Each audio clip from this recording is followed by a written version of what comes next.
성부와 성자와 성령의 이름으로 아멘. 아버지 하나님, 저희들 한 주간 지내고 또다시 로마서를 통해서 당신께서 우리에게 하고자 하는 말씀들을 들으려고 이곳에 모였습니다. 저의 마음을 열어주시고 당신의 성령을 통해서 우리가 당신의 말씀을 잘 알아들을 수 있도록 도와주시고, 제게는 변함없이 이 시간도 당신의 성령의 기름 부으심 받아 설명하고 전하게 하소서. 우리 주 그리스도를 통하여 비나이다. 아멘. 성부와 성자와 성령의 이름으로 아멘. 예, 오늘 이제 로마서 아직 1장 1절입니다. 1장 1절인데 그 1장 1절에 이제 바오로가 자기를 이제 소개할 때 그리스도 예수님의 종으로서 사도로 부르심을 받고 하나님의 복음을 위하여 선택을 받은 바오로가 이 편지를 씁니다 라고 얘기합니다. 그래서 지난 시간에 우리가 종에 대해서 배웠고, 그 다음에 이제 사도에 대해서도 배웠습니다. 사도는 이렇게 파견된 자다, 이렇게 보내진 자다라는 거 초점을 맞춰서 얘기했고, 그 다음에 오늘은 부르심을 받고 하나님의 복음을 위하여 선택, 그러니까 단어를 갖고 이제 얘기하는데, 오늘은 부르심에 대한 얘기를 할 거예요. 그래서 시간이 좀 나오면 선택에 대한 걸 얘기하고, 그러니까 그 다음에 이제 하느님의 복음에 대한 것들 이렇게 좀 나눠서 이렇게 하면 이제 1절이 이제 끝납니다. 그래서 오늘 부르심하고 선택까지 할 수 있으면 하고, 그렇지 않으면 그 부르심에 대한 것만 이렇게 할 수 있지 않나 이렇게 생각합니다. 자, 그러면 이게 부르심은 사도로서 부르심을 받았다라고 얘기하잖아요. 이방인들에게 복음을 전하는. 근데 부르심에는 이제 두 가지가 있습니다. 두 가지. 부르심 받는다는 것은 다른 것이 아니라 구원으로 하느님께서 우리를 부르셨다라는 거. 그 얘기는 뭐죠? 바로 영원한 생명으로 우리를 부르셨다는 거. 그게 이제 부르심의 첫 번째. 그다음에 두 번째는 뭐냐면, 그 부르심 받은 사람은 항상 뭐죠? 섬겨야 되는 게 있어요. 그 얘기는 바로 하느님을 전하는 것을 섬기고 하느님 나라를 건설하는 어떤 부르심, 섬김으로 부르심이 이제 있는 겁니다. 그래서 부르심의 이 두 가지가 되는 것이죠. 그래서 저는 이제 얘기할 때 인생의 목적이 뭐냐? 그러면 두 가지다. 하나는 내가 그 구원을 위해서 나가는 것, 영원한 생명을 준비하는 것과, 하나는 하나님 나라를 전하고 복음을 선포하는 것, 이 똑같은 거겠죠. 그게 바로 우리의 본질적인 부르심이다. 이것은 뭐죠? 누구나 다 똑같아. 여자건 남자건 어린애건 나이 많은 사람이건 그 직장인이건 직장인이 아니건 그거 상관없이 모든 사람이 이 두 가지를 위해서 불림을 받았다. 이 두 가지를 이루어 나가는데 누구는 엄마로, 누구는 아빠로, 저처럼 독신자로, 누구는 은행에서 일하는 사람으로, 누구는 스포츠맨으로, 누구는 사업가로, 이렇게 그거는 그 2차적인 부르심이다. 1차적인 부르심을 향해 나가는데 소요되는 그런 어떤 도구적인 것이다라는 것이죠. 그래서 가장 중요한 것은 이 두 가지다. 영원한 생명 얻는 구원에 대한 부르심과 또 하느님을 전하는, 하느님 나라를 건설하는 이런 섬김에 대한 것이 두 가지가 이제 부르심이다. 이 부분을 갖고 우리가 이제 계속 보도록 하겠습니다. 근데 바오로 사도는 이 부르심 얘기, 자기와 연관해서는 이방인의 사도로 기초를 낳는 사람으로 불림을 받았다라고 얘기하는 것이죠. 그래서 이제 바오로 사도가 이걸 얘기하면서 이제 우리가 보는 것은 섬김으로 불림 받은 것에 대해서 이제 보도록 하겠습니다. 근데 그러니까 하느님 나라를 위해서 하느님을 전해서 다른 사람이 구원받게 하도록 이렇게 봉사하도록 불림받은 사람들은 불림받은 사람이 우리인데, 우리가 알아야 되는 것은 하느님께서 구원하시려고 부른 사람들은 다 섬김으로 불림을 받게 돼 있다, 이런 것이죠. 그 얘기는 구원을 받은 사람은 반드시 하느님께서 원하시는 것을 해야 되는데, 하느님께서 원하시는 게 뭐냐? 다른 사람을 또 구원하는 겁니다. 그러니까 더 쉽게 얘기하면 하느님은 손해보는 장사를 안 하신다. 하느님 나만을 위해서 나만 구원하기 위해서 나를 부르신 것이 아니다. 그죠? 내 주변에 하느님을 모르는 사람을 위해서. 이것이 가장 기초적으로 나오는 게 뭐죠? 탈출기를 들으신 분들은 알겠죠, 그죠? 하느님께서 이스라엘을 선택하신 이유가 뭐라 그랬죠? 다른 백성들을 구원하기 위해서, 다른 백성들이 너를 통하여 복을 받으리라 라고 얘기하는 바로 그 부분을 얘기하는 것이죠. 그래서 이제 우리가 알아야 되는 것은 내가 부르심을 받았다는 것을 인식하는 순간 내가 하느님을 위해서 봉사해야 되는구나. 또 하느님 원하시는 것을 해야 되는 거구나 라는 것. 그래서 구원됨과 봉사, 섬김은 필수적으로 이렇게 따라가는 것이지 구원됨 따로 섬김 따로 이것이 이루어질 수 없다라는 것이 이제 우리 신앙에서 얘기하는 겁니다. 그런데 이렇게 이제 하느님께서 이렇게 부르시는데 하느님께서 우리를 갖다 이렇게 소통하는 방법이 있다는 것이죠. 그러니까 당신께서 우리를 부르시는 소통하는 방법이 있는데 그게 고린토전서 2장 10절 보십시오. 고린토전서 2장 10절 보면 이렇게 나옵니다. 하느님께서는 성령을 통하여 그것들을 바로 우리에게 계시해 주셨다라고 얘기합니다. 뭐라고요? 하느님께서 당신의 뜻 이런 것들을 성령을 통해서 우리에게 말씀하신다 이런 것이죠. 그 얘기는 곧 우리가 성령을 들을 수 있어야 되는 거죠. 성령께서 인도하시는 거, 성령의 말씀을 또 들을 수 있어야 되는 거다. 근데 이제 하느님의 말씀을 듣는다는 것에 대해서 이제 바오로 사도는 사실은 3가지 종류의 부류의 사람이 있다라고 얘기합니다. 어떤 사람인가? 고린토전서 우리가 지금 본 2장 14절을 보겠습니다. 고린토전서 2장 14절 보면 12절부터 이렇게 읽으면 이제 알 수 있어요. 12절에 보면 우리는 세상의 영이 아니라 하느님에게서 오시는 영을 받았습니다. 그래서 하느님께서 우리에게 주신 선물을 알아보게 되었습니다. 우리는 이 선물에 관하여 인간의 지혜가 가르쳐 준 것이 아니라 성령께서 가르쳐 주신 말로 이야기합니다. 영적인 것을 영적인 표현으로 설명하는 것입니다. 그러니까 우리가 영을 받았고 그래서 하나님께서 주신 선물을 알아보게 되었다라고 이제 얘기하잖아요. 그러면서 14절에 보면 그러나 현세적인 인간은 하느님의 영에게서 오는 것을 받아들이지 않았습니다. 그러한 사람에게는 그것이 어리석음이기 때문입니다. 그것은 영적으로 판단할 수 있기에 그런 사람은 그것을 깨닫지 못합니다. 그러니까 첫 번째가 어떤 사람이냐면 바로 현세적인 사람, 그러니까 자연인 뭐 이렇게 얘기할 수도 있겠죠. 그러니까 보통 사람은 그러니까 하느님의 영을 받지 않는 사람은 뭐죠? 모든 지식을 뭐를 통해서 알게 되죠? 오감, 그죠? 오감을 통해서 지식을 쌓아갑니다. 그래서 하느님의 소통을 알 수가 없는 거죠. 이 오감만 사용하니까.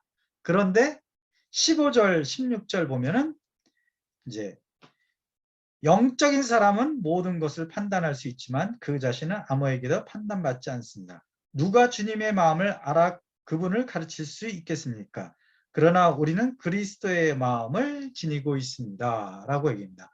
하느님의 영이 있는 사람은 쉽게 해서 감각이 하나 더 있다. 그러니까 일반 사람들이 하느님 모르는 사람이 오감을 갖고 있다면 우리는 육감을 갖고 있다 이렇게 표현할 수 있겠죠. 그래서 하느님께서 우리에게 성령을 통해서 소통하는 것을 우리가 하느님의 영을 갖고 있기 때문에 그리스도의 영을 갖고 있기 때문에 뭐죠? 알 수 있다라고 얘기하는 것이죠.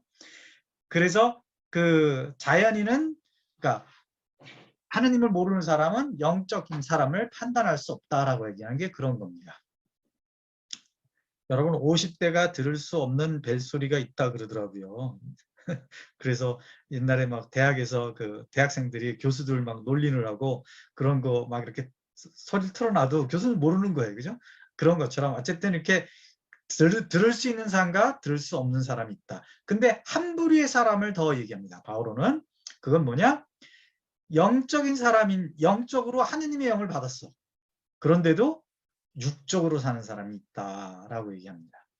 이것은 고린토전서 우리가 본 3장 3절에 있어요. 3장 3절 보면은 여러분은 아직도 육적인 사람입니다. 여러분 가운데서 시기와 싸움이 일고 있는데 여러분은 육적인 사람이 아니라고 인간의 방식대로 살아가는 사람이라고 아니라고 살아가는 사람이 아니라고 할 수 있습니까? 라고 얘기하죠. 그러니까 여러분 이렇게 있을 때 뭐죠? 이미 그리스도인들에게 얘기한단 말이죠. 그러면 뭐죠? 다 성령을 받았는데도 불구하고 성령께서 하는 소리를 들을 수 없다. 그렇다면 여기 세 가지 부류 중에서 더 쉽게 얘기하면 그런 거죠. 그냥 하나님을 모르는 사람들은 하나님으로부터 라디오를 못 받았어요.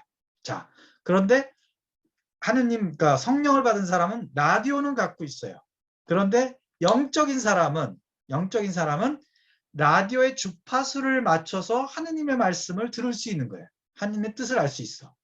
그런데 라디오를 갖고 있는데 육적인 사람은 영은 받았지만 이 주파수 맞춘 그 주파수를 갖다가 못 맞추거나 아니면 볼륨을 갖다가 죽여버린 사람이죠. 그래서 하느님께서 하시는 말씀을 들을 수가 없다. 왜? 하느님의 소리는 죽여버리고 세상 것들을 갖다 더 크게 이렇게 틀어놨기 때문에 성령을 받았는데도 불구하고 그런 것이다. 그런데 바오로 사도는 고린도전서 3장 3절에 뭐라고 그랬죠? 바로 당신들은 세상처럼 그 인간 방식으로 살아가는 사람들은 뭐죠? 육적인 사람이다. 하느님의 영을 받고도 세상 사람처럼 사는 사람들은 하나님의 뜻을 알 수 없다. 하나님의 부르심을 파악할 수 없다라고 이제 얘기하는 겁니다. 그러면서 그 부르심에 합당하게 살기를 바오로 사도는 또 얘기하죠. 에페소서 4장 1절 보겠습니다. 에페소서 4장 1절에 그 부분에 대해서 나옵니다.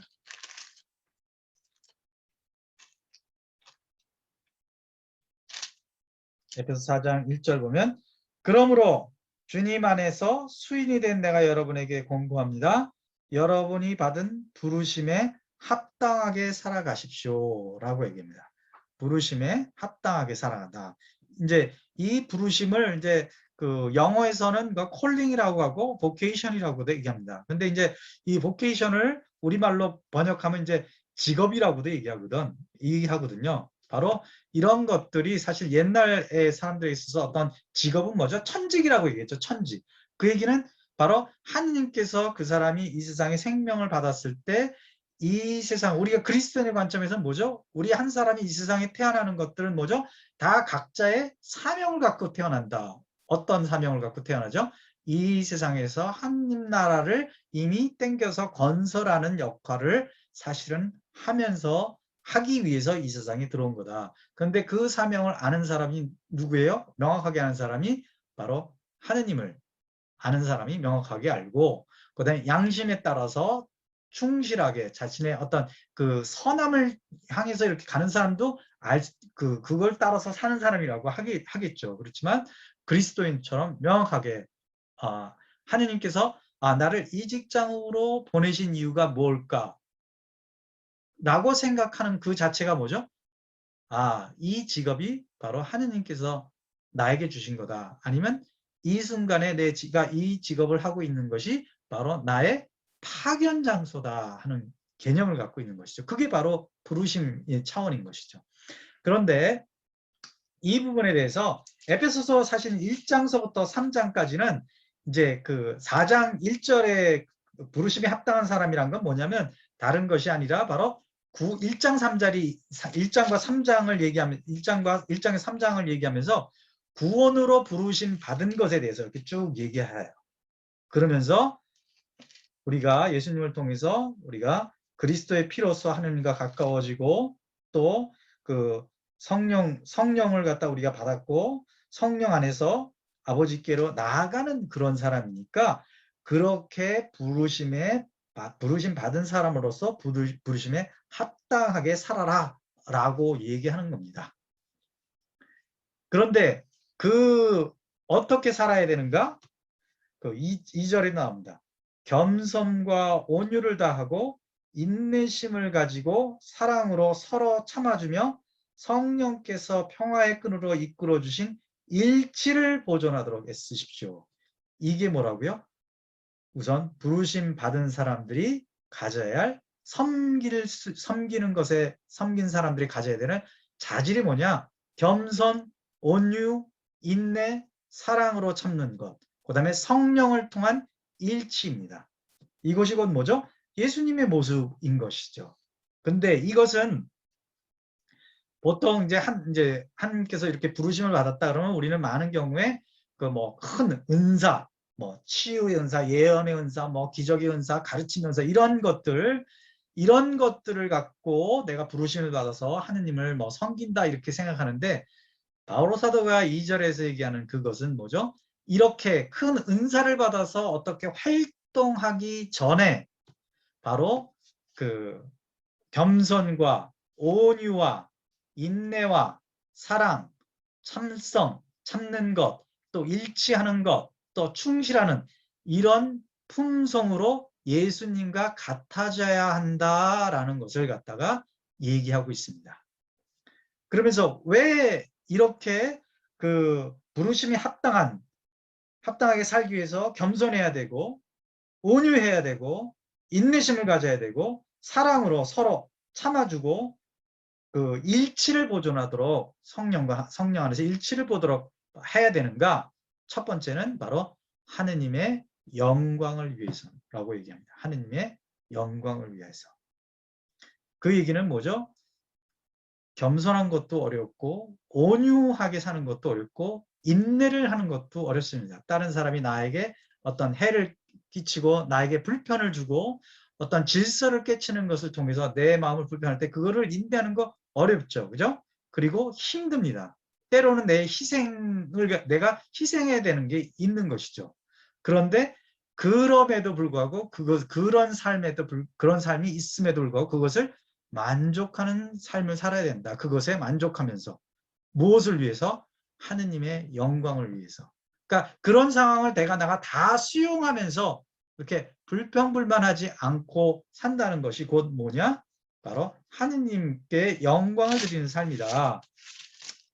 이 부분에 대해서 우리가 이제 잠깐 볼 수 있는 것은 필리피서 2장 13절, 12절 보면 이런 게 있습니다. 필리피서 2장 12절에서 13절 보면 이제 여기 우리가 이제 그 부르심의 구원에 대한 얘기 있잖아요. 그러므로 두렵고 떨리는 마음으로 여러분 자신의 구원을 위하여 힘쓰십시오. 그러니까 우리는 기본적으로 우리 구원을 위해서 힘써야 된단 말이죠. 그런데 그렇게 얘기하시면서 이렇게 얘기합니다. 13절에 보면 하느님은 당신의 호의에 따라서 여러분 안에서 활동하시어 의지를 일으키시고 그것을 실천하게 하시는 분이십니다. 그 얘기는 하느님께서 우리에게 호의를 베푸셔서 우리에게 어떤 의지를 일으키시냐면 내가 구원을 향해 나가야겠다라고 하는 그런 마음을 하느님께서 갖게 하신다는 것이죠. 그리고 그것을 실천하게도 우리에게 힘을 주시는 분이 누구라고요? 바로 하느님이시다. 그러면서 14절에 바오로 사도가 우리 회원들이 이것을 갖다 잘 기억하고 그 공동체 생활하면서 또 가정 생활하면서 이렇게 그 가정 공동체에서 또 우리 선교사 공동체에서 그 기억을 해야겠습니다. 14절에 이렇게 얘기죠. 무슨 일이든지 투덜거리거나 따지지 말고 하십시오 라고 얘기합니다. 그러니까 나에게 맡겨진 일이면은 때때로 힘들 수가 있죠. 때때로 뭐 좀 그 마음에 안 드는 것일 수 있고 그런데 투덜거리거나 따지지 말고 하십시오. 요새 이제 굉장히 이렇게 따지는 것에 사회로부터 우리가 많이 배워서 어렵기는 어렵습니다. 그런데 정말 하느님의 일을 위해서 어떤 것을 할 때 또 공동체 안에서 어떤 하느님을 위해서 우리가 함께 뭐를 할 때 그것을 갖다 이렇게 따지지 말라. 바오로 사도는 그죠? 그것에 대해서 물을 수는 있어요. 이걸 왜 물을 땐 뭐죠? 내가 이걸 하는 부분들을 잘 모르겠으니까 좀 알려달라는 것하고 왜 우리가 그걸 해야 되는 거하고는 차이가 있죠. 왜 우리가 이걸 해야 됩니까? 이런 거는 따지는 것일 수 있고 이것에 대해서 내가 좀 더 잘 몰라서 좀 알고 싶다 이런 차원의 것과 따진 거하고 좀 다른 거니까 그죠? 이런 부분들을 하는 것이 뭐죠? 우리의 부르심의 맞게 사는 것이다 라는 것을 얘기해야 되는 거죠. 그래서 그런 것이 뭐죠? 다른 것이 아니라 제일 첫 번째는 하느님의 영광을 위해서 내가 어렵고 힘들지라도 그것을 그런 것들을 잘 수용하면서 살아갈 때 내가 하느님께 영광을 드린다는 거고, 두 번째는 뭐냐? 상입니다. 상을 받기 위해서. 이 상에 대한 것은 필립비서 3장 14절 보세요. 필립비서 3장보다 히브리서 11장 6절을 먼저 보는 게 좋을 것 같아요. 히브리서 11장 6절. 여러분이 이제 가장 많이 들었던 부분이 이제 앞에 나옵니다. 히브리서 11장 6절 보면은 여러분이 들었던 거, 믿음 없이는 하느님을 기쁘게 할 수 없습니다. 이렇게 표현하기도 하는데, 지금 새로 나온 성경에는 믿음 없이는 하느님 마음에 들 수 없습니다 라고 얘기해요. 그리고 나서 그 뒤에가 이제 오늘 우리가 얘기할 겁니다. 하느님께 나아가는 사람, 우린 다 하느님께 나아가잖아요. 그죠? 그분께서 계시다는 것과, 아니 그분이 안 계시다고 믿으면서 이렇게 하느님께 나아갈 수는 없잖아요. 그러니까 하느님께 나간다는 것은 이미 하느님이 계시기 때문에 하느님께 나아가는 것이고, 그분께서 당신을 찾는 이에게 상을 주신다는 것을 믿어야 합니다. 그러니까 우리가 부르심에 합당한 사람으로서 겸손하고 온유하고 인내를 갖고 충실하고 사랑으로 참아내고 성령을 통해서 일치를 이루는 이런 모든 것들은 뭐죠? 상을 받기 위함이다. 제일 처음에는 하느님의 영광을 위하여, 두 번째는 바로 우리가 상을 받기 위한 것이다 라는 것이죠. 자, 이번엔 필립비서 3장 14절 한번 보겠습니다. 거기에는 뭐라고 되어 있나? 필립비서 3장 14절에는 하느님께서 그리스도 예수님 안에서 우리를 하늘로 부르시어 주시는 상을 얻으려고 그 목표를 향하여 달려가고 있는 것입니다. 그죠? 그런데 바울 사도가 그 앞에 나는 이 한 가지는 분명합니다. 나는 내 뒤에 있는 것을 잊어버리고 앞에 있는 것을 향하여 내달리고 있습니다. 그러면 내 뒤에 있는 것을 잊어버린다는 건 뭐죠? 나의 과거, 나의 실수, 나의 부족함, 이런 것들을 뭐죠? 많은 경우에 내가 이렇게 읍스, 3장 14절, 그죠? 거기에 내 뒤에 있는 것을 잊어버리고, 그래서 우리가 많은 경우에 나의 어떤 잘못된 거, 그 다음에 내가 상처받은 거, 이런 건 뭐죠? 내 뒤에 것을 안 잊어먹고 거기에 묶여 있는 것이죠. 근데 바울 사도는 뭐죠? 나는 내 뒤에 있는 것을 잊어버리고 앞을 향해 나갑니다. 앞을 향해 나간다. 이게 중요한 것이죠. 왜? 물론 나는 뭐 상처, 누가 나한테 상처 준 것 때문에 화가 나기도 하고, 그래서 그것 때문에 내 에너지를 거기 쓸 수 있지만, 바울 사도는 그러지 마라. 앞을 보고 나가라. 왜? 하느님께서 그리스도 예수님 안에서 우리를 하늘로 부르시어 주시는 상을 얻으려고 그 목표를 향해 달려가고 있습니다. 있는 것입니다. 그 얘기는 우리가 살아가면서 어려움도 많고 고통도 많고 상처받는 것도 많고, 그렇죠, 그죠? 또 나를 갖다 이렇게 괴롭히는 것도 많은데, 그럴 때 바오로 사도가 필립비서 3장 14절에서 얘기한 것처럼 앞을 바라보고 가는 사람이 될 것이냐, 아니면 거기에 묶여가지고 계속 거기서 씨름하고, 아니면 과거에 내가 상처받은 것 같고 계속 꺼내내면서 아이고 불쌍한 나, 이렇게 거기에 시간과 에너지를 다 하면서 정말 하느님께로 나아가는 것을 제대로 못하고, 하느님께 나아간다는 건 그건 뭐죠? 상을 받는다는 거잖아요. 그러면 상을, 그것 때문에 내가 엉뚱한데 그 시간을 갖다가 그렇게 허비하는 것에 내가 투자할 것이냐, 아니면 그 시간에 투자할 에너지를 하느님만 바라보고 하느님께서 나에게 시키는 것에 초점을 두면서 나아갈 것이냐, 그건 우리의 선택인 것입니다. 그래서 저는 상 받고 싶어요. 그게 유치하게 생각하면 안 됩니다. 정말 이거는 정말 믿음의 문제예요. 아유, 유치하게 뭐 상받, 이런 얘기하는 사람은 정말 하느님을 모독하는 거예요. 그렇지 않습니다. 하느님께서 내가 너에게 상을 주겠다 그러면 기쁘게, 주님 저 상을 받고 싶습니다 라고 하면서 정말 유치하고 아이들이 상 받는 것 그런 모습 보면 어른 모습에서는 유치할 수 있을지 모르지만 아니요. 어린아이처럼 정말 나 상 받고 싶어요. 주님. 그래서 나의 상처, 나의 부족함, 나의 죄 이런 거 다 뒤로 하고 하느님만 바라보고 나아갈 수 있는 그런 것을 해야 되는 것이죠. 바로 그런 것이 바로 부르심을 받은 사람들의 태도여야 된다라는 것이죠. 마태복음 5장 12절 한번 보세요. 마태복음 5장 12절. 예수님께서 또 이 부분에 대해서 분명하게 또 얘기하셔요. 앞에 산상수훈 쭉 얘기하면서 사람들이 나 때문에 너희를 모욕하고 박해하며 너희를 거슬러 거짓으로 온갖 사악한 말을 하면 너희는 행복하다. 기뻐하고 즐거워하라. 왜? 너희가 하늘에서 받을 상이 크다. 사실 너희 앞에서 예언자들도 그렇게 박해를 받았다. 상, 그죠? 상, 너희가 받을 상이 크다. 예수님께서 말씀하셨잖아요. 예수님은 거짓말 하시는 분이 아니잖아요. 그죠? 이 부분은 제가 자주 얘기하는 이사야서, 그죠? 그 40장 10절하고도 연관이 되잖아요. 그죠? 40장 10절 보면 보라 주님께서 권능을 떨치며 오신다. 당신의 팔로 왕권을 행사하신다. 보라 상급이 그분과 함께 오고 뭐가 온다고요? 상급. 그 다음에 그분의 보상이 그분 앞에 서서 온다.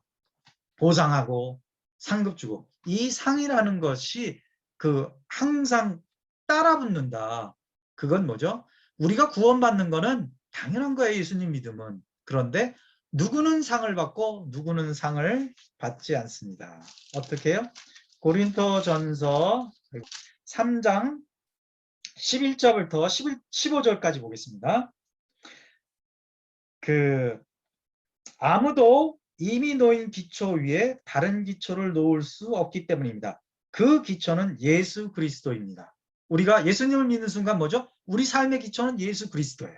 그런데 그 기초 위에 어떤 이가 금이나 은이나 보석이나 나무나 풀이나 집으로 집을 짓는다면 심판날에 모든 것이 드러나기 때문에 저마다 한 일도 명백해질 것입니다. 그날은 불로 나타날 것입니다. 그리고 저마다 한 일이 어떤 것인지 그 불이 가려낼 것입니다. 어떤 이가 그 기초 위에 지은 건물이 그대로 남으면 그는 삭을 받게 되고 다른 말로 상을 받게 되고 어떤 이가 그 기초 위에 지은 건물이 타버리면 그는 손해를 입게 됩니다. 그 자신은 구원을 받겠지만 불 속에서 겨우 목숨을 건지듯 할 것입니다. 그 얘기는 뭐죠? 구원 받는다 이거예요. 겨우 구원은 받는다. 근데 천국에 가서 누구는 금으로 지은 집에 있고 누구는 은으로 지은 집에 있고 누구는 보석으로 지은 집에 있다. 그러니까 천국에는 금은 보석밖에 없는 것일 수 있죠. 집이. 근데 나무나 풀이나 집으로 지은 사람들은 뭐죠? 불이 붙으면 어떻게 불이 쫙 지나가면 다 없어지잖아요. 그죠? 그러니까 여기서 우리가 하느님께서 당신을 섬기는 데 있어서 우리가 충실하지 않은 거, 그다음에 그 두 가지 마음으로 자기 이득도 취하면서 하느님 일도 하면서 명예도 얻고 뭐 이런 거 한 사람들은 나무로 지은 것이라고 할 수 있겠죠. 그렇지 않으면 마지못해서 하느님 일을 하고 내가 직장에서 선교사로 사는데도 그 마지못해서 하느님을 증거한다든가 뭐 이런 식으로 한다는 건 뭐죠? 다 풀이나 집으로 지은 거란 말이죠. 그래서 나중에 마지막 날에 불이 확 왔을 때는 많은 사람들이 어떤 면에서는 천국의 노숙자로 살 수도 있단 말이죠. 옛날에 어떤 사람이 그 천국 간 사람들 얘기들 이제 나오는데 거기 보면 진짜 천국 갔더니 노숙자 같은 사람들도 있다 이렇게 얘기를 하는 거예요. 아니 물론 천국이니까 좋긴 하겠죠. 어쨌든 그래서 우리가 이런 것들을 생각해야 된다. 하느님의 영광과 그다음에 상을 받기 위해서 부르심에 합당한 그런 삶을 살도록 노력해야 된다는 것이죠. 그리고 하느님 섬김에 하느님을 갖다가 섬기는 것에 필요한 자질은 무엇인가? 바로 충실함이다. 고린토 4장 2절 보면 그러므로 누구든지 우리를 그리스도의 시종으로 하느님의 신비로 맡은 관리인으로 생각해야 합니다. 무릇 관리인에게 요구되는 바는 그가 성실한 사람으로 드러나는 것입니다. 그러니까 하느님으로부터 부르심을 받아서 관리인이 된 거잖아요. 한 나라를 관리하는 거잖아요. 또 하느님의 백성을 관리하는 거잖아요. 그렇죠? 하느님께서 우리에게 각자 맡겨주신 사명, 그죠? 내가 직장에서 맡아서 해야 될 그 일들을 관리하는 관리자란 말이죠. 내가. 그런데 그들에게 필요한 건 뭐냐? 충실함이다. 그래서 마더 데레사가 뭐라 그랬죠? 우리는 성공하라고 불리운 것이 아니라 충실하라고 불리웠다. 근데 그 공동체에서도 가끔 어떤 일을 이제 피정이나 이런 거 하다 보면은 때때로 우리가 잊어먹죠, 그죠? 일 잘하는 거. 그래서 뭐 잘했다는 소리 듣고 싶고 막 이런데 그것보다는 더 중요한 게 우리가 모임을 하고 준비를 할 때 충실하게 하는 것이 하느님께서 원하시는 겁니다. 그죠? 왜냐하면 충실하지 않으면서 자신의 어떤 능력이 막 드러나게 어떤 것을 갖다 준비하고 그러면은 잘 되면은 교만해지고 그 일이 또 안 되면 실망하고 또 잘 됐는데 주변 사람들이 그걸 칭찬을 안 해주고 안 받아주면 또 그것 때문에 상처받아가지고 뭐 공동체가 어떻다 이런 얘기를 한단 말이죠.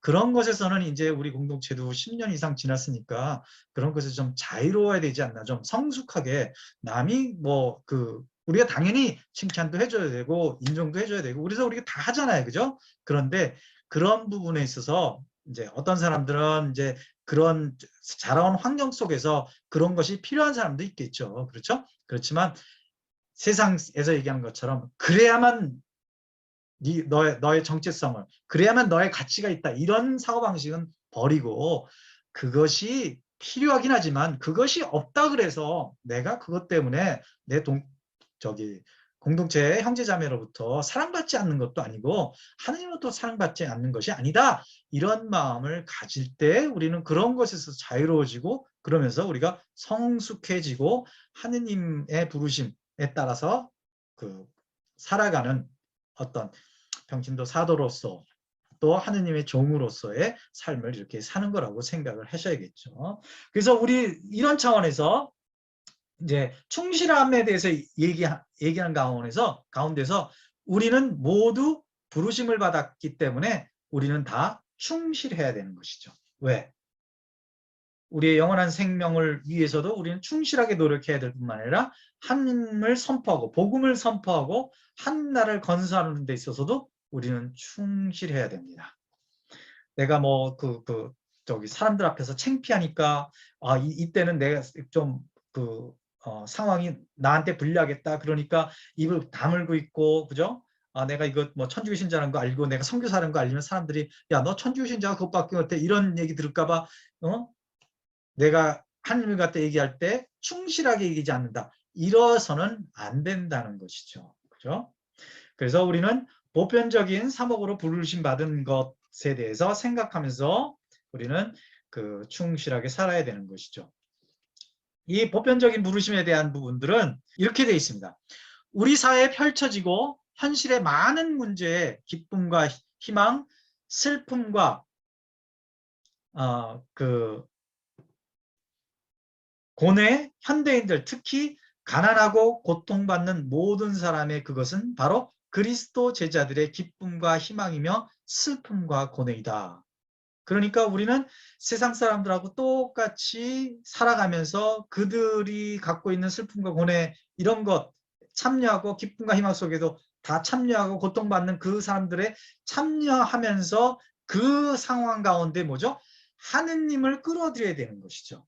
기쁨 가운데도 하느님을 끌어들이고 그래서 더 커지고 하느님을 끌어들여서 희망이 없어 보이는 것에 희망을 갖게 하고 하느님을 끌어들여서 슬픔 가운데 하느님을 통해서 위안을 받게 하고 고뇌 가운데서 하느님을 끌어들여서 그것을 해결할 수 있게 하고 그죠? 고통받는 그 가운데 하느님을 끌어들여서 하느님과 함께 그것을 견뎌내는 바로 이런 것을 하는 것이 뭐죠? 우리란 말이죠. 특히 우리 평신도 선교사들, 평신도 사도들은 바로 이것을 위해서 불림을 받았다는 것이죠. 그래서 모든 시대에 걸쳐 교회는 시대의 징표를 탐구하고 이를 복음의 빛으로 해석해야 할 의무를 지니고 있습니다. 그렇게 함으로써 각 세대에 알맞는 방법으로 교회는 현세와 내세의 삶의 의미, 그리고 그 상호관계에 대한 인간의 끊임없는 물음에 대해 대답해 줄 자신의 의무를 깊이 인식하고 있습니다. 그죠? 여기서 얘기하는 교회가 누구예요? 이게 뭐 로마 교황청일까요? 물론 그럴 수도 있겠죠. 교도권에서 우리에게. 그렇지만 그 구체적으로는 뭐죠? 바로 우리 한 사람 한 사람이 그 많은 내 주변의 사람들이 현세와 내세의 삶의 의미를 몰라서 할 때 우리가 아니까 그것을 갖다가 전해줘야 되는 것이죠. 그리고 그들이 갖고 있는 끊임없는 인간으로서 살아가면서 끊임없는 그 어떤 의문에 대한 것들을 우리는 대답할 수가 있잖아요. 그죠? 왜? 우리가 복음의 빛으로 이 시대에 일어나는 것을 복음의 빛으로 해석을 하는 것을 누가 할 수 있어요? 하느님을 아는 사람밖에 할 수가 없어요. 그걸 갖고 뭐죠?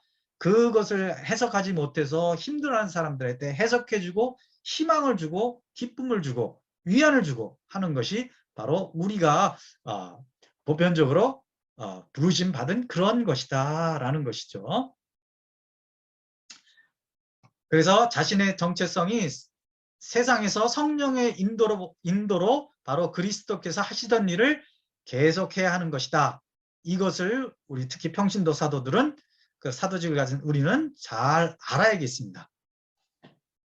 그 다음에 이제 우리 말고 특별하게 특별한 부르심을 받는 게 있죠, 그죠? 우리 이제 성직 계열의 수도자 계열의 그 다음에 또 이제 뭐 저처럼 이렇게 그 하느님을 위해서 우리 가톨릭에 이게 많이 이렇게 발전되어 있지는 않지만 개념이지만 평신도들 지금도 있잖아요, 그죠? 우리나라도 있습니다. 뭐 어떤 그 사람들끼리 모여서 가난한 사람들을 도와주는 것 이런 것들이 사실은 다 하느님의 어떤 어떤 특별한 사목이란 말이죠. 우리 가톨릭적 용어로는 그런 것에 대해서 우리가 잠깐 보겠습니다. 부르심 얘기하는 거니까.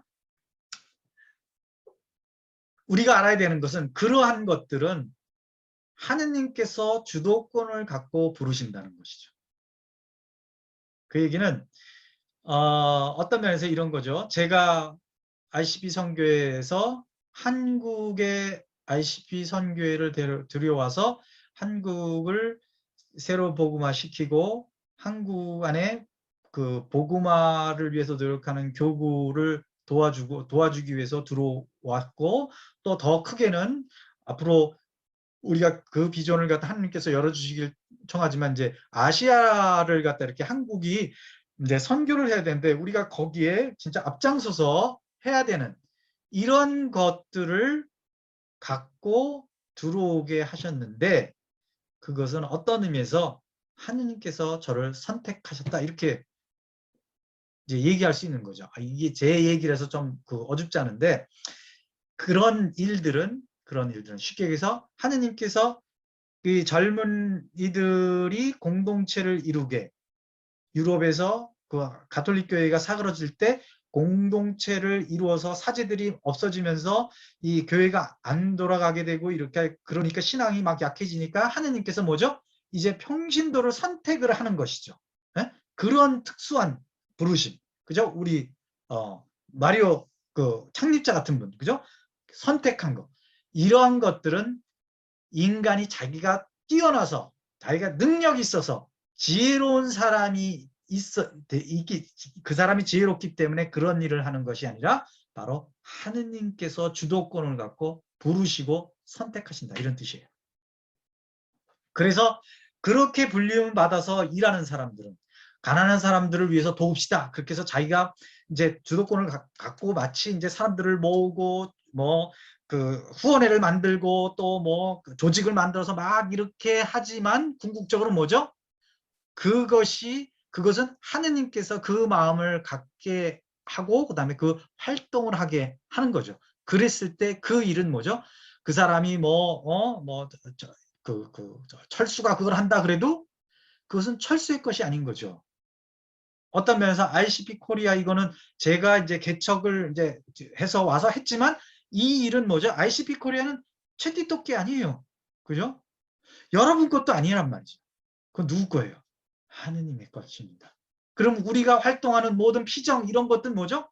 하느님의 일이지 우리가 성교사님 우리 뭐 저기 부부 비정 이렇게 하고 싶습니다. 아니면 뭐 직장에서 우리가 성경 공부 뭐 이런 그런 걸 하고 싶습니다. 그래서 누구든지 그런 것을 주체적으로 어떤 걸 만들어서 할 수는 있어요.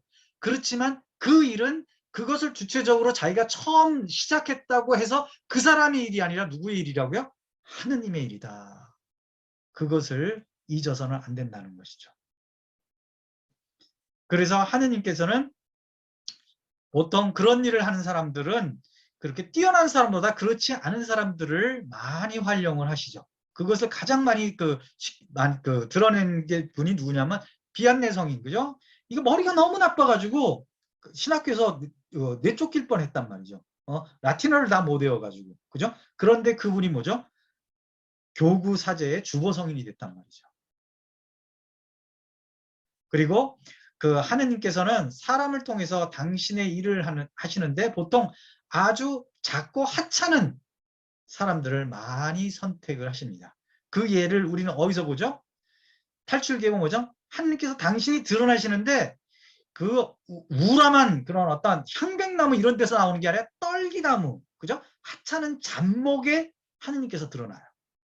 그리고 이스라엘을 선택하죠. 이스라엘은 어떤 민족이죠? 아주 하찮은 민족이란 말이죠. 가장 그 하찮은 민족에 속한 게 바로 이스라엘 떠돌이 하던 사람들을 갖다 이렇게 모아놓은 사람들이란 말이죠. 그리고 또 그 탈출기에서 뭐죠? 하느님께서 당신의 어떤 괴와 그다음에 그런 어떤 성막을 지을 때 사용하는 그 나무들을 뭐로 만들어요? 아카시아 나무. 아카시아 나무는 사실은 쓸 수 있는 게 아니거든. 다 버리는 나무인데도 그 아카시아 나무를 갖고 성게를 갖다 이렇게 드는 거를 하는데 거기에 뭐죠? 금을 씌워서. 그러니까 하찮은 것에 하느님께서 당신이 손을 봐서 사용하신다. 이런 것들을 우리가 잊어서는 안 되겠습니다. 그래서 고린도전서 1장 26절 다시 보겠습니다. 고린도전서 1장 26절 보면 25절 여기 나오네요. 그죠? 형제 여러분, 여러분이 부르심을 받았을 때를 생각해 보십시오. 속된 기준으로 보아 지혜로운 이가 많지 않았고 유력한 이도 많지 않았으며 가문이 좋은 사람도 많지 않았다. 바로서가 명확하게 하잖아요. 그런데 하느님께서는 지혜로운 자들을 부끄럽게 하시려고 이 세상에 어리석은 것을 선택하셨습니다. 그리고 하느님께서는 강한 것을 부끄럽게 하시려고 이 세상에 약한 것을 선택하셨습니다. 하느님께서는 있는 것을 무력하게 만드시려고 이 세상에 비천한 것과 천대받는 것, 곧 없는 것을 선택하셨습니다. 그리하여 어떤 인간도 하느님 앞에서 자랑하지 못하게 하셨습니다. 그러나 하느님께서는 여러분을 그리스도 예수님 안에서 살게 해주셨습니다. 그리스도께서는 우리에게 하느님에게 오는 지혜가 되시고 의로움과 거룩함과 속량이 되셨습니다. 그래서 성경에도 자랑하려는 자는 주님 안에서 자랑하라고 기록되어 있습니다. 그렇죠? 그래서 그리스도 안에서는 그 누구도 내가 너보다 더 잘났다, 내가 이런 걸 해서는 안 된다는 것이죠. 제가 이게 바울 사도가 또 그런 말씀도 하셨어요. 여러분이 여기 있네요. 그 4장 7절 보면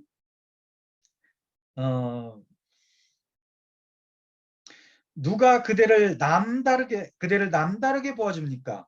그대가 가진 것 가운데 받지 않은 것이 어디 있습니까? 모두 받은 것이라면 왜 받지 않은 것이냐 자랑합니까? 그러니까 자랑한다는 그 자체가 뭐죠? 하느님을 우습게 하는 거죠. 하느님한테 다 받았단 말이에요. 내가 다른 사람보다 머리가 더 똑똑해? 내가 스스로 뭐 권리가 있어서 받은 게 하느님한테 그냥 공짜로 받은 거란 말이죠. 내가 어떤 은사가 있어요? 그거 누구 거예요? 하느님 거잖아요. 근데 왜 그것이 자기인 것이냐? 사람들 앞에서 막 자랑하고 막 뻐기고 이런 것들은 그리스도인에게서 그래서 절대로 교만은 있을 수가 없습니다. 왜? 다 하느님으로부터 온 건데. 그죠?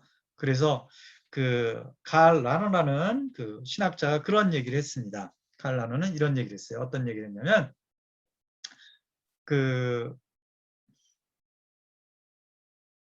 이 세상에는 천재들이 있다. gifted. 영어로는 gifted라 그래요.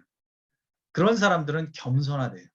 그런데 세미 클레버라고 얘기합니다. 세미 클레버. 그러니까 뭐 기프티드 그럼 뭐 한 160 정도 이상은 되는 거라고 생각할 수 있죠. IQ로 따진다면.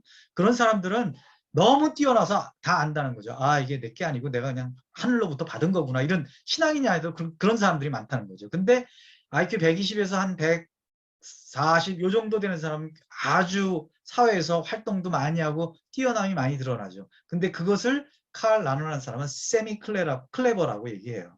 바로 세미 클레버들이 교만하다 이렇게 얘기를 합니다. 그 사람들 중에 교만한 사람들이 많다라고 얘기하죠. 근데 저희 같이 보통 사람들은 뭐죠? 사실은 그 천재들을 이렇게 기프티드는 그런 사람들을 정말 뛰어난 정말 천재들을 이렇게 본받아서 겸손해야 되는데 우리는 대부분 다 세미 클레버들을 이렇게 본받으려고 하죠. 그죠? 그래서 막 잘난 체하고 막 드러내는 거. 근데 그러지 않아야 되는 것이죠. 우리가 하느님으로부터 다 받는다는 것을 이 성경 말씀을 우리가 이제 들었잖아요. 그죠? 4장 7절도 우리가 모든 것을 다 받았다. 이걸 알았으니까 혹시 우리는 살다가 저부터도 막 이제 막 알게 모르게 막 이렇게 좀 잘난 체하고 이런 것들이 있는데 그럴 때마다 기억해야겠죠. 우리가 말씀을 쫙 붙고 살아야겠죠. 그죠?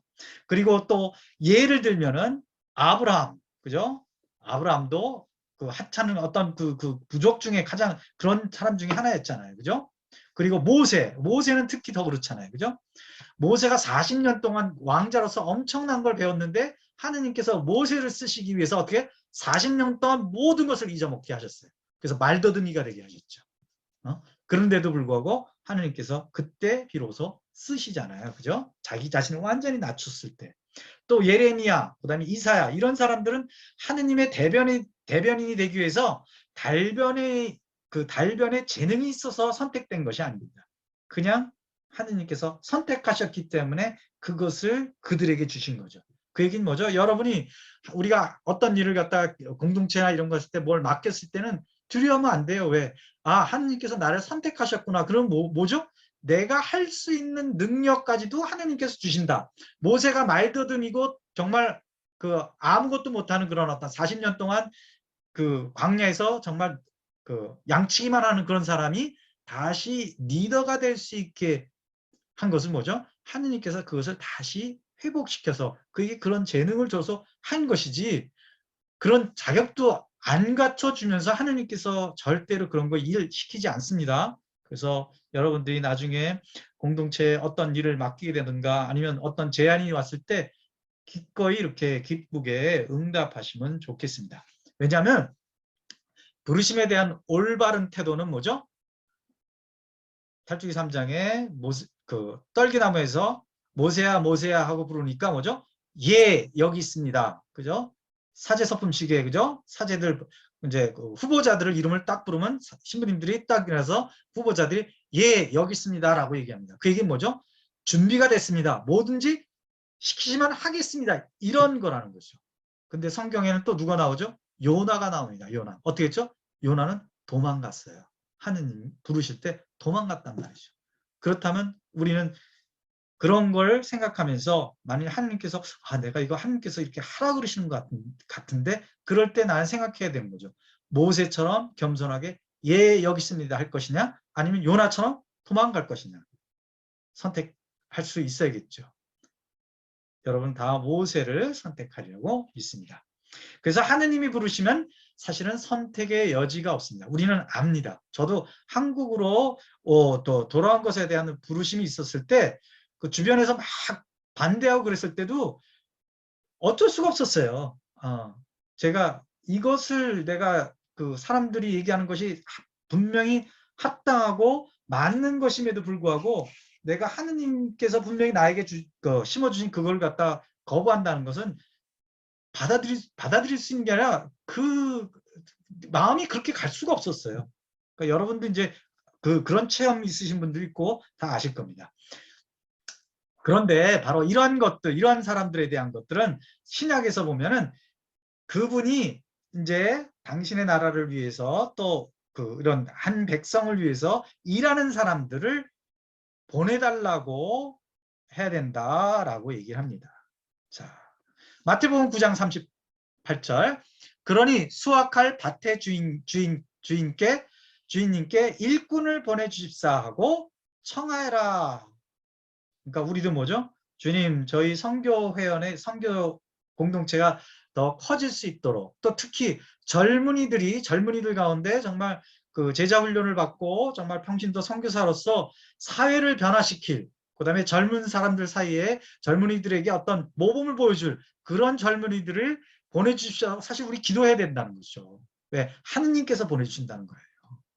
그다음에 사도행전 20장 28절, 성령께서 여러분을 양떼의 감독으로 세우시어 하느님의 교회, 곧 하느님께서 당신 아드님의 피로 얻으신 교회를 돌보게 하셨습니다. 그 얘기는 뭐죠? 성령께서 선택하신다는 거죠. 양떼를 이렇게 돌볼 사람을 누가 선택한다고요? 성령께서 선택하십니다. 사회는 물론 민주주의로 이렇게 다수결로 뽑지만 궁극적으로 교회는 뭐죠? 항상 성령께서 그것을 뽑으신다. 교황님도 물론 이렇게 선거에서 뽑지만 그것 자체에서 뭐죠? 궁극적으로 우리가 받아들이는 것은 뭐죠? 그럼에도 불구하고 성령께서 그 사람을 뽑으신다. 라는 것을 잊어먹으면은 세상 사람처럼 내가 안 뽑았다고 따르지 않고 이런 거는 우리 신앙인으로서는 있을 수 없는 거예요. 왜? 그것은 바로 하느님을 거스르는 것이기 때문에 그렇습니다. 그래서 우리가 알아야 되는 것은 인간이 직무를 주는 것이 아니라 하느님께서 당신의 일을 하는 것을 선택하시고 그 직무를 주신다는 것을 명확하게 알아야겠습니다. 자, 그러면 이제 이런 하느님께서 이렇게 선택하시고 부르시는데 우리가 어떻게 알 수 있을까? 음성으로 말하실 수도 있죠. 모세나 바오로처럼. 그렇지만 우리는 내적인 소리로 열망을 해야 된다는 것이죠. 우리 안에 어떤 큰 열망을 하느님께서 일으켜 주시는 것이죠. 그래서 저도 이제 독일에서 교육을 받았을 때 제가 선교사 되기 위해서 독일 간 게 아니란 말이죠. 그냥 뭐 어떤 자매가 막 가라고 그래서 그냥 가기 싫은데 기도해봤더니 하나님께서 가라 그러시는 것 같으니까 그냥 덜컥 간 거예요. 거기서 그냥 뭘 해야 될지, 그다음에 5개월 동안 뭐 강의 듣는데 뭐 알아듣는 것 같기도 하고, 뭐 그다음에 또 산속에 있고 그다음에 애들하고 지내는 것도 재밌고 뭐 그렇게 했는데 어느 날 제 마음 안에 내가 여기서 배운 것을 내 조국 대한민국 청년들에게 이것을 나눠야겠다라는 그런 마음이 들었었단 말이죠. 근데 내 주변에 있던 같이 있는 동기들은 자기네 나라로 가는 애들이 거의 없었어요. 다 다른 나라, 이제 선교사로 남는 애들은 다른 나라 가서 이렇게 선교하려는 그런 마음을 가졌지 자기 나라가 없었단 말이죠. 그래서 그런데도 불구하고 그것 제가 가진 게 아니라 하느님께서 주신 거라고 저는 생각합니다. 그리고 그것을 주변에서 또 확증을 해주는 것이죠. 어쨌든 우리에게 중요한 것은 하느님께서는 그렇게 우리에게 말씀을 하신다. 우리에게 그런 마음을 갖게 하신다. 이거를 우리는 어떻게 되는 거죠? 듣는 자세가 필요하다. 그런데 이 듣는 것은 항상 뭐죠? 훈련이 필요하다는 것이죠. 훈련. 그래서 하느님의 사명을 성취하고자 하는 그 열망을 가질 때 그 부르심이 확정이 되는 겁니다. 그러니까 잘 듣고 하느님께서 나에게 이런 부르심을 갖는 것이 아닌가라는 그런 마음을 가질 때 그 식별을 하잖아요. 식별해서 그게 맞으면 항상 뭐라 그랬죠? 평화가 있고 기쁨이 있고 희망이 있고, 그죠? 그러면서 주변에서 그런 것을 갖다 이렇게 확증해 주는 어떤 사인들이 들어온다. 이런 걸 잘 알아야겠죠. 그래서 하느님 나라 복음을 전해야 하는 우리는 소명, 그것을 갖다가 있다. 근데 그 소명이 어떻게 될 것이냐. ICP 코리아처럼 청년. 그러면 청년의 타깃을 하고 우리가 선교를 한단 말이죠. 다른 것도 하지만 메인 타깃은 청년이라는 것을 잊지 말아야 되는 것이죠. 그래서 하느님께서는 그것을 위해서 준비해 주신다. 그것을 또 알게 해주신다는 것을 우리가 알아야겠습니다. 결국 그래서 무엇에 대한 어떤 소명이냐? 그건 아까 이제 나중에 보겠지만 하느님의 복음에 대한 것입니다. 그래서 하느님의 복음을 전하라고 하느님께서 늘 우리를 부르십니다. 그런데 그 부르심은 뭐죠? 인격적인 것이죠. 하느님은 우리에게 청하고 그때 내가 이해할 것이냐 아니야 할 것이냐는 우리에게 달린 것이다. 그래서 그 부르심은 인격적인 응답이 요구된다. 그 얘기는 내가 예라고 했을 땐 뭐죠? 충실하게 사셔야 됩니다. 여러분 우리는 다 뭐죠? 하나님께서 ICP라는 공동체를 만드시고 그 공동체를 통해서 우리를 성장시키고 우리를 훈련시키고 우리를 당신의 모습으로 만들어가는 공동체 생활로 부르셨고 그 다음에 그것을 너무 우리가 체험하는 거 좋은 것을 다른 사람에게 나눠주는 것을 부르셨잖아요. 그러면 우리는 어떻게 되죠? 그것에 대해서 응답을 해야 된다는 것이죠. 어떻게? 기꺼이, 자발적으로. 시간이 지나면 물론 그죠? 오래되신 분들은 그죠? 알 수 있잖아요. 그죠? 아, 이제 뭐 늘 하는 피정이고 그럴 때 여러분이 마음을 쇄신하셔야 됩니다. 그렇지 않으면 구태의연한 사람이 돼요. 그러면 사실은 신앙은 끝난 겁니다. 구태의연한 신앙이 되면 그땐 다 끝난 거예요. 그러면 계속 삶이 힘들어져요. 그게 아니라 또 쇄신해서 아, 내가 자발적으로 해야지. 여태까지 좀 마지못해서 하고 밀려서 하고 그냥 막 이런 것에서 아, 내가 왜 이렇게 하지? 회개하고 지금 사순이니까 그런 마음들이 있었다면 회개하고 자발적으로 기꺼이 이렇게 하는 것이 바로 내가 인격적인 존재가 되는 것이다. 그래서 그분 앞에 나가고 그분의 방식을 따르고 그분을 듣다 보면 내가 그분처럼 되는 것입니다.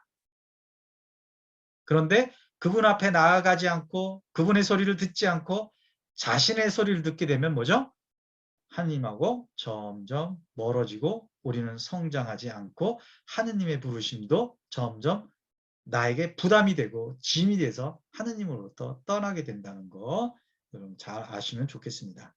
그래서 우리는 성장을 위해서도 부르심에 대해서 응답해야 된다. 오늘은 여기까지. 그래서 분리는 못했네요.